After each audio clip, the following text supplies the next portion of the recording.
Less than 2 weeks in office, the eggs are Trump's fault.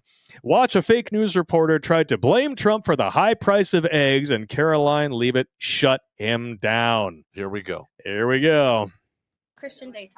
Thanks, Caroline. Just real quick, you mentioned the inflation executive order the president signed, but egg prices have skyrocketed since President Trump took office. No, they haven't. It was before. What is he doing to lower those costs for Americans? Really glad you brought this up, because there is a lot of reporting out there that is putting the onus on this White House for the increased cost of eggs. I would like to point out to each and every one of you that in 2024, when Joe Biden was in the Oval Office, or upstairs in the residence sleeping, I'm not so sure, egg prices increased 65% in this country. We also have seen the cost of everything, not just eggs. Bacon, groceries, gasoline have increased because of the inflationary policies of the last administration. As far as the egg shortage, what's also contributing to that is that the Biden administration in the Department of Agriculture directed the mass killing of more than 100 million chickens, which has led to a lack of chicken supply in this country, therefore a lack of egg supply, which is leading to the shortage. So basically, suck a dick! Yeah, it doesn't help either that our governor here passed a law that she will only allow free-range eggs to be sold in Michigan shelves. Yep, we're getting it 6 ways from Sunday what over here. A fucking cunt! This is a Democrat spit roasting in this state. But Caroline Leavitt, this one's for you. Winning. Oh, it's amazing! Like all of a sudden, and I love this in the last administration too. Anything that was good happening under Trump, well, that was just Obama's economy. It was bleeding into the new one, right? No, they do that all the time. Okay. And anything that was bad happening during Biden's was still Trump's fault. Yeah. But now, instantaneously, the economy is all Trump's. Less than 2 weeks in.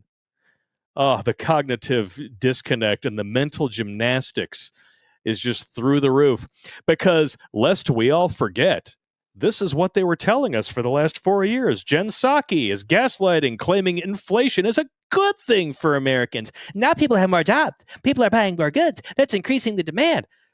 That's not how that works. No. Well, yes and no. Well, when wages do not pace with inflation, yeah, it's horrific, and it's a bad powder keg that's waiting to erupt. Well, you got that, and you got the fact that they doubled the money supply. Yes. In 2.5, 3 years. That's bad, right? It's actually more than double. This is bad. Yeah, that is insane. And I'm sorry, but if you're going to tax us and print currency, fuck off. Well, here's the thing. Like, you print all this extra currency, and then you start seeing the horrible inflation because the dollar is losing value. They have to raise the interest rates, which act as a sponge to soak up all that extra fucking money they printed. And then everyone bitches about that. You know what? We need to refilm. Anybody who has purchased the administrative violence webinar knows this part. When we were talking about how you have to take a finite amount of resources and then you have to force your target to spread them thinner and thinner, right? Inflation works the exact same way. And leftoids, well, you just print more money. Yeah, because they don't. Whenever there's an economic, we'll just print more money. That'll be fine, right? You have no idea how this country works. Well, first of all, you can literally explain it with booze, and I have to deal with these people. Steve and I talked about this.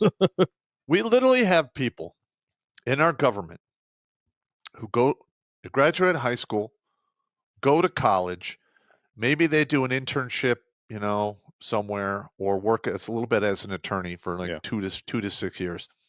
And then they wind up running the fucking country, and they have no idea how reality works. Nope. That's why we have all of these crazy feeling laws.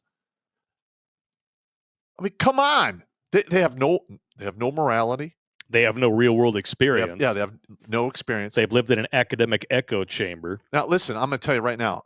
This is the equivalent of West Point officers showing up when I was a platoon sergeant.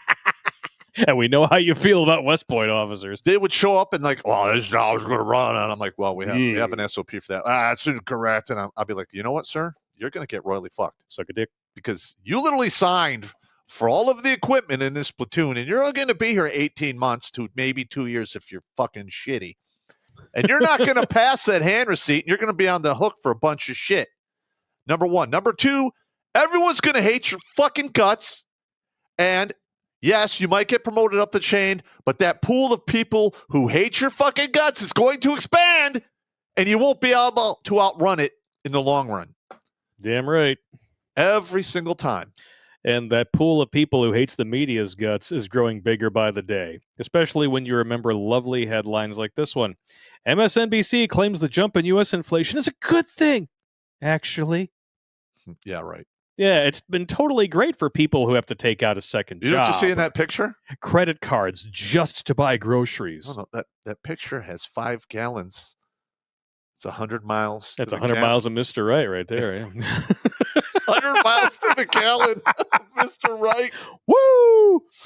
Yeah, if you haven't seen that video, challenge accepted, you're going to laugh your asses it's off. fucking hilarious. Where I mathematically prove it's possible for a woman to actually get 500 miles of dick ran through in her lifetime. Yeah.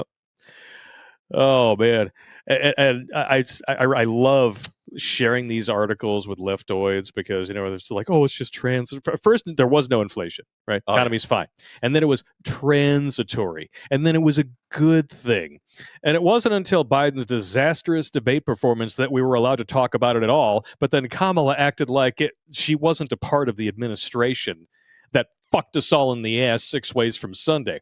And people have forgotten that Oliver Darcy, who has now been fired from CNN, from what I understand, or he quit, whatever, who gives a shit, same thing, bragged about this particular meeting where the Biden White House begged the establishment media for positive economic coverage.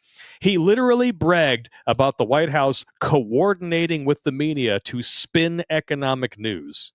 Yep. That needs to be, they need to cut back on that shit. Okay, now, first of all, you are the enemy of the people. The former dictator-in-chief had Alzheimer's. Let's just be honest. He does, yes. From the beginning.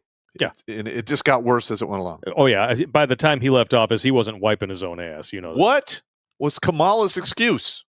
She had none. No one ever asked her about it. No one pressed her. Well, there's that, and the fact she couldn't debate. It was always going back to, I hate Trump and Trump this and Trump that. She was like trying to ride this wave of TDS to get back to become the president. Oh, yeah. My personal favorite was when they kept bringing up the thoroughly debunked, and I'm talking more than unicorns and dragons, thoroughly debunked, very fine people on both sides shit. I was like, wow, we're going to bring that up again? Yeah, I know. And here's another thing. Whoa! From the rumblings I'm getting, there is a tidal wave of lawsuits crashing down upon the media and the liberal left for all of the there shit better be they did for the past 4 years. And you know what? I'm going to give a nickel's worth of free advice to our sitting president. First of all, unrelated, if you didn't have people like private investigators and security digging up dirt on every motherfucker in Congress because they're dirty as hell these last 4 years, you've been fucking up by the numbers, okay? But people tend to put their own personal interests ahead of even their donors if they know that they can have their dirty laundry aired out to dry, okay? But man, oh man, you need to tell Congress and introduce legislation to repeal the Smith-Mundt Modernization Act and reinstate it in its original form, because as long as it's legal to propagandize to the American public using the media, this will not stop. And you know what? Not only that, reinstate it and grandfather everything in for the last 12 years so that all these lawsuits against the legacy media will not only go through, but fucking succeed. Correct. They will suck seed harder than feminism has been helping women to suck seed since 1929. Watch Grunt Speak live every Tuesday and Thursday at 8 p.m. Eastern. And if you want to join Pop for Supporter Sundays, go to redonkulous.com/donate and make a monthly pledge. A link is in the Meat Gazer box.